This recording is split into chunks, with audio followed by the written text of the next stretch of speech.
Coming to you from Brick House in downtown Brooklyn, this is 112BK. On the show today, Brooklyn's Borough President Eric Adams will be joining us to talk about all things Brooklyn, and then dealing with the stigma when it comes to mental health challenges. Hi, I'm Ashley Ford. Thanks for joining us today. This is our final show for the year. It's been a lot of fun, and I can't wait to get back at it next year. Better, stronger, faster, smarter, maybe. Refreshed, don't count on it. What a crazy f***ing year. And I don't count on 2018 being any more sane. Do I even have to list the reasons? I wish I had some special wisdom to impart, but all I can say is this, all of this, is our collective chickens coming home to roost. We've got a great show. A special guest has just been confirmed. Beep, beep. That's the beep, Borough President Eric Adams, here to tell us what he sees as the borough's biggest issues. And of course to talk about yesterday's bombing in Manhattan, because as we know, the perpetrator lived in Brooklyn. And Be Heard's Town Hall, Mental Health as a Civil Right, is on Wednesday, so we're going to talk about mental health. But first, these items. A downtown Brooklyn section of the BQE might soon be closed to trucks, sending them into local streets and creating a potential traffic nightmare, according to a report by the New York Post. The paper says that transportation officials are concerned that portions of the 21 bridges between Atlantic Avenue and Sand Street, yes, there are, by their count, 21 bridges in that stretch, will eventually become unstable unless construction can be fast-tracked. The DOT is asking for state permission to do a design build, which means the design and construction could be bid on by the same contractor. That will make the construction cheaper, they say, and faster. It will also likely cut down on competition. Less competition, more traffic. It would be great to get trucks off the BQE, if you ask me, unless you're the one stuck behind them on the surrounding streets. These are the last days to see the Brooklyn Nutcracker at the Irondale Theater in Fort Greene. The show that the New York Times called simply imperfectly charming runs through the 16th. You're thinking to yourself, I've seen it, but this is different. A fresh take, Brooklyn style, with hip hop and ballet together, at times on the same stage. So check it out. Brooklyn just made CNN's travel section. For its epic and growing waterfront with panoramic views of Manhattan and one of the world's most iconic bridges? No, for parrots. Yes, parrots, or parrot tours to be precise. The news site spotlighted Steve Baldwin, no, not Stephen Baldwin, referred to as the godfather of Brooklyn's feral parrot colony, and his parrot tours, which he's been running for the past 12 years. But what of this feral parrot colony? Well, there's a community of Quaker parrots living right here in the borough. These parrots supposedly were shipped here to New York from Argentina, which saw the birds as an agricultural nuisance. They were sold in pet stores, in some instances turned into animal feed. Polly is a cracker? Sorry. But some broke out of their cages and have made their homes in Brooklyn ever since. They have assimilated so well to New York culture, as well as the lack of any natural predators, that they have even been spotted eating a slice of pizza. DeFaras, I presume? If you're interested in seeing these birds, you can check out Baldwin's website, brooklynparrots.com. Up next, a special guest, the Borough President Eric Adams, here in our studio to talk about what else? Brooklyn. So don't go away.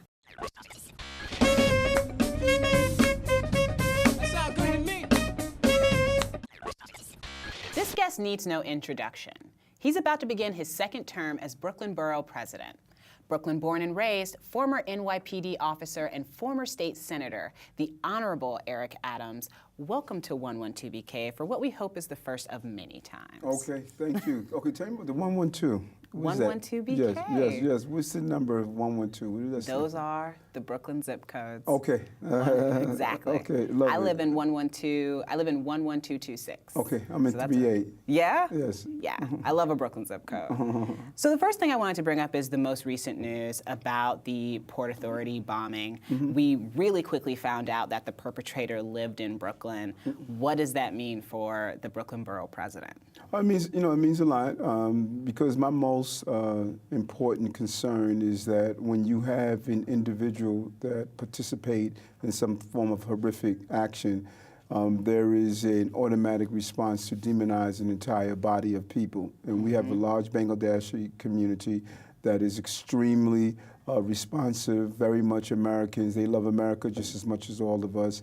Right. They get up every day, do their job, and they participate in the American experience and the American dream. And we need to keep that in mind.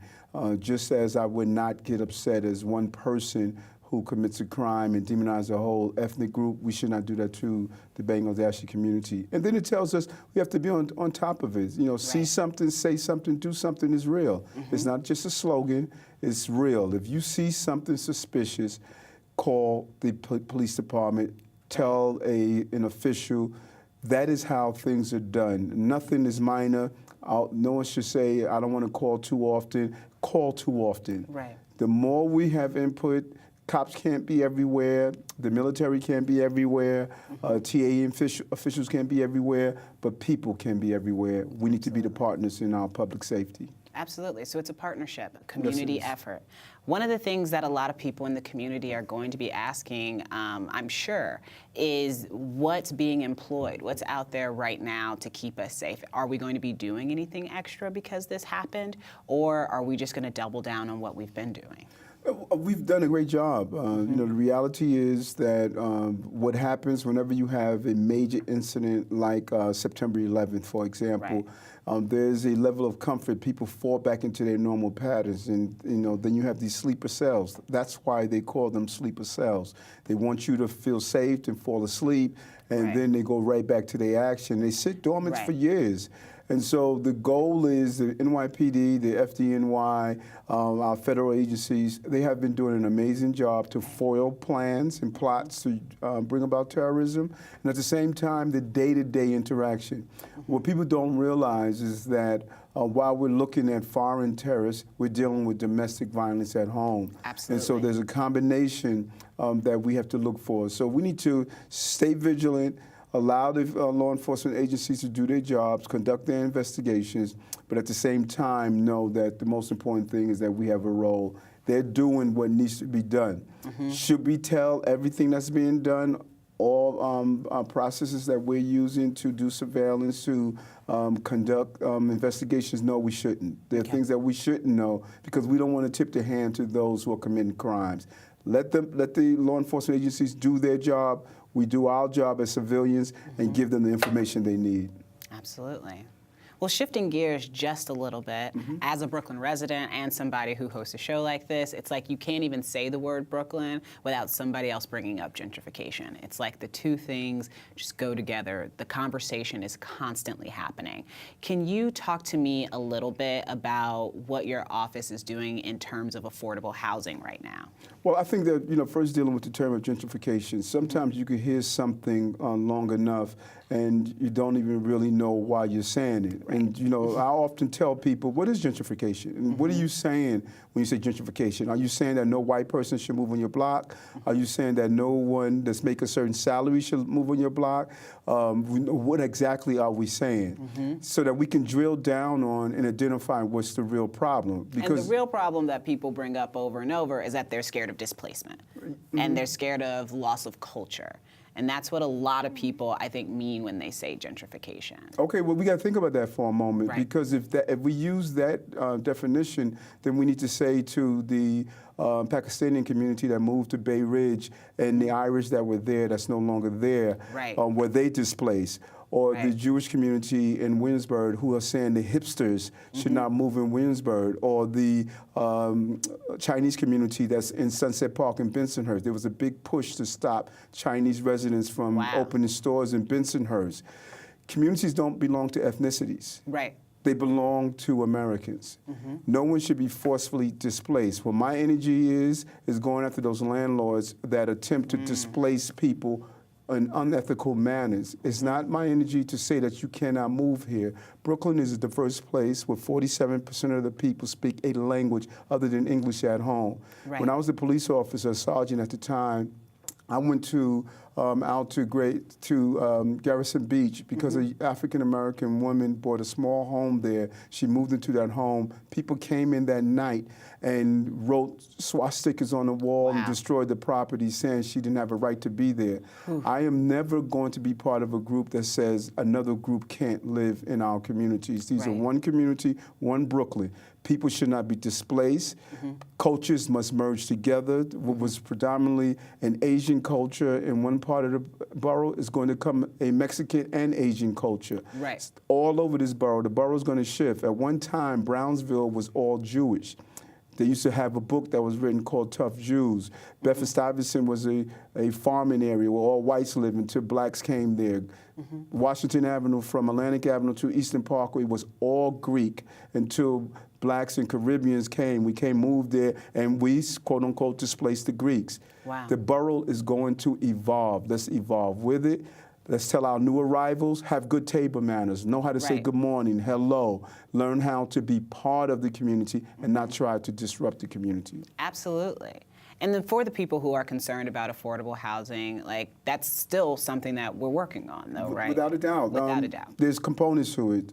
Component one is to preserve, to protect those tenants who are in affordable units, not allow them to be displaced, forcefully out, harassed. Our district attorneys need to start prosecuting landlords that are using unethical and illegal ways to displace people. Second, utilize our stock that we have. We have a great number of churches in our community that they have land, parking lots, air rights where you can build up. They can do senior housing, they can be creative in their housing, and we're doing that. We're putting our capital dollars to assist them to build more houses on their land. Third, using government sites, city-owned land, city-owned resources, NYCHA developments, where we can do infill building, where many of our seniors in NYCHA, they can actually want to downsize. Their children left, they have 3-bedroom apartments. How about building on those sites and allowing them to live right in the communities that they know that they can age in place? So we have to be creative. One big obstacle, many people got this belief, not on my block. I have enough people in my community, I have my house, I have my car, I have my park. And we need to be a little bit more compassionate in our thinking and also in our long-term planning. That's totally understandable. One of the things that you talked about earlier was the immense amount of diversity that we have here in Brooklyn, which is something that everybody I know who lives in Brooklyn is very, very proud of.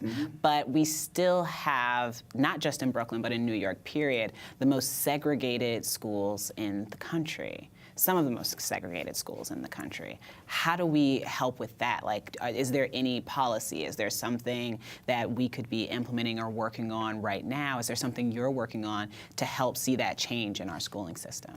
Diversity rules for me. And if ever you want to see a reasonably sensible person turn irrational, deal with a parent and their children. That is you get some of the most irrational responses than you'll ever imagine. From the first time I came in office, I talked about this and stated that we cannot have a segregated school system, because if we have a segregated school system, we're going to have a segregated young adult that's going to turn into a segregated adult. And part of the learning experience is not only learning 1 and 1 equals 2, it's learning that 1 and 1 culture equals 2 good cultures and 2 good ideas. Too many parents believe that an inferior education is diverse education. If they see someone of a different ethnicity in their classroom, they believe that their child is going to get an inferior education. That is not the reality. They're getting a superior education, particularly the type of education you need for the future. If you don't feel comfortable in various ethnic environments and different diverse environments, your child is not going to be prepared for the future, because the future is diversity, diversity reign, and that's what we're pushing for. That's the theme of One Brooklyn, that we must all know that we're all in this together. I don't want a garden with one flower. I don't want a community that's one ethnicity. It's the cross-pollination of ideas and culture that's going to make us great. Absolutely. And just to shift gears a little bit one more time. You can shift as much as you want. I love to shift, so we're going to keep doing that. Just don't mess up, scrape the gears. I won't. Well, one of the things that I wanted to talk about is that your successor for State Senate, Jesse Hamilton is a member of the IDC. And we had someone come on and talk about the IDC and what the IDC does and how they felt like, in general, the IDC sort of halts progressive policy and progressive action in New York. Can you just give us some insight into that? Well, I don't agree with that. I believe that throughout time there have been breakaways from the body of any particular body. The IDC is the Independent Democratic Conference. There was statements that were made that the IDC voted for the Republican to lead the Senate. That was not true. Jesse's a Democrat, always has been a Democrat, and I think he's a great leader. The stuff he's doing there in his district, 20 senatorial district, he's doing an amazing job. Some of the things he's doing, Brownville's village, of putting resources back into Brownsville, some of the legislation that he's introducing, the chair of the banking committee. You know, I would like to see the Democratic Conference be one conference to come together, to iron out their difficulties, whatever they may be, and come under one roof. But, you know, Albany is a complicated place. And anyone who's viewing the interactions between the IDC and the Democratic Conference as something that's merely, why they don't just get in the room, just really don't understand the complexities of Albany. My conversations with both the leaders is about, let's come together, let's figure out what the problems are, because we need to be unified with a person like Trump in the White House. Ooh, yes. The unification would assist us, the resources we need. But the blame lays at the feet of the governor. The governor, you cannot be the leader of the state when you want to. It's not a selective leadership. Either you're the leader of the Democratic Party in the state and take the blame when things are bad and take the credit when things are good. You can't cut the ribbon on the new 2nd Avenue subway, but then when the trains break down, all of a sudden you're not in charge. Wow. You can't say that you're the king of building infrastructures, but when our bridges erode, you state that it's not you who are responsible for it. One or the other. Either you're the leader of the state or you're not the leader of the state. You're the leader of the Democratic Party in the state of New York. Find a way to bring the people back together. Identify the problems, come up with a solution, and unify the party and lead the state. What's the most important initiative for your office right now? I know that you guys have recently put some things out about domestic violence and domestic abuse. I know that we've seen some things around health and specifically around diabetes, which I know is personal for you. Can you talk to me a little bit about what's the main things that you guys are really digging in on? My staff will tell you in a minute is health. Yeah. You know, Eric goes nowhere without talking about health. Health is the #1 thing that is impacting our entire country. Not only Brooklyn, but our entire country. And I'm a firm believer that Brooklyn being the largest borough in the city of New York, the way goes Brooklyn goes New York, the way goes New York goes the country, and the way goes the country goes the globe. So if we get it right here in Brooklyn, the entire country and globe is going to get it right. But we're losing the battle on health across the board. You know, our lifespan is 88.7 years. We live, everybody brag about how long we live, but life is not having grandma live to be 90 but can't identify her grandchild because Alzheimer's or dementia has settled in. Right. Or you hooked up and going to dialysis 3 days a week, 3 hours a day. Right. Or you're losing your sight. All of these diseases that we are impacted by, they're preventable with a change of lifestyle. And so what we are attempting to do at Borough Hall is really push the envelope with our healthcare facilities. We can't continue to treat symptoms. That is our medicine. Our medicine is a symptom-treated medicine. You got a hole in your pipe, the plumber comes over, he gives you a mop to mop up the water every time it leaks instead of fixing the pipe.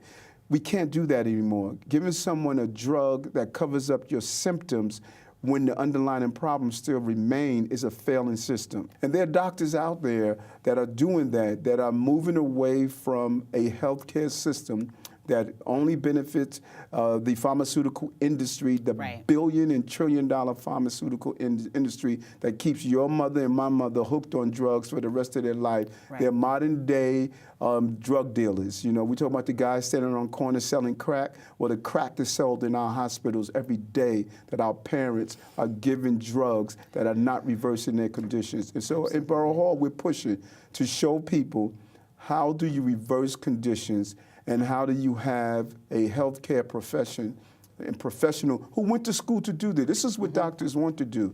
They're not taught that. Only 25% of the medical schools in our nation teach preventative care. Teach preventative care. One course on preventative care. One course. That's unimaginable. And everything else is corrective. Right. Well, President Adams, thank you so much for being here today. I really appreciate it, and I look forward to having you back again. Yes, feel free. Next, with our Be Heard Town Hall on mental health coming up on Wednesday, we thought we'd chat with someone who I guess you could call an expert on mental health challenges. He's dealt with them his entire life.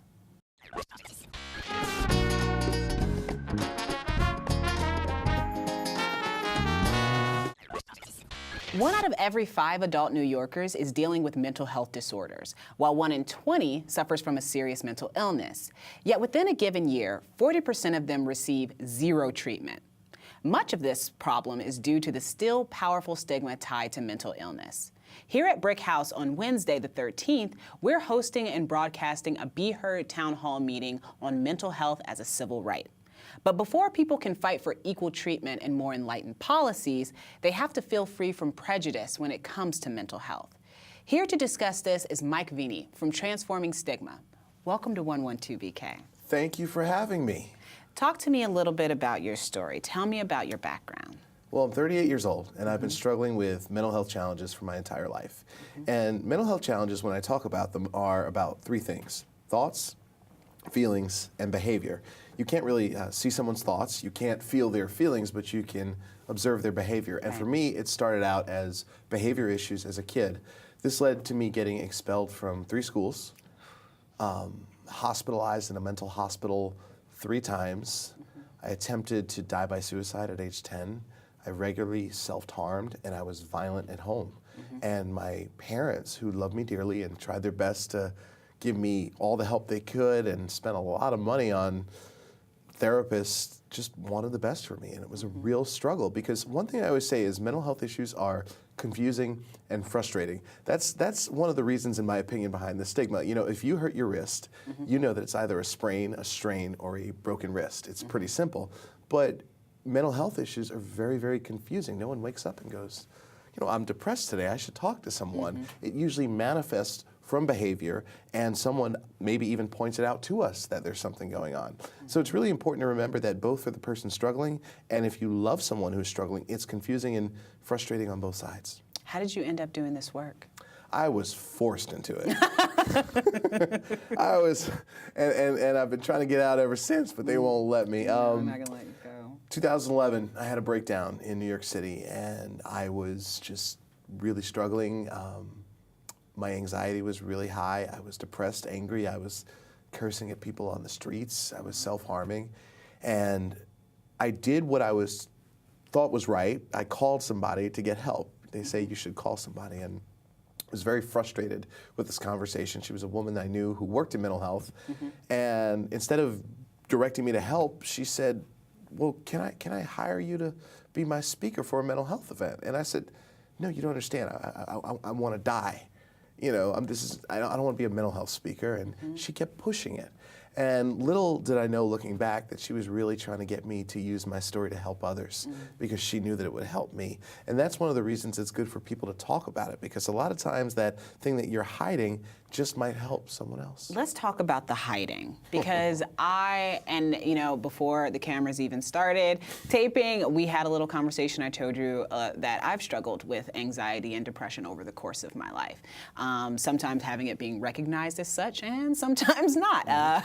But one of the things that really kept me from talking about it at the time was a very insistent stigma. The idea that the minute I said it, I couldn't get away from it, and it would be a label that followed me around. What are some of the stereotypes that people still have about those of us who deal with mental health issues or disorders? Well, one is weakness, that someone who lives with a mental health challenge is weak. The other one that's really horrible is violence. And this is also perpetrated by the media and gun violence. You know, we are in a day and age of regular mass shootings. I hate that. I hate that it's just a regular thing now, but just to be real. And go back to what I said before. Mental health issues are confusing and frustrating, and we as humans don't like to be confused or frustrated. So when something happens like a gun violence incident, we want a reason. We want a reason. We want a reason for it. And so people have to go to something like mental health.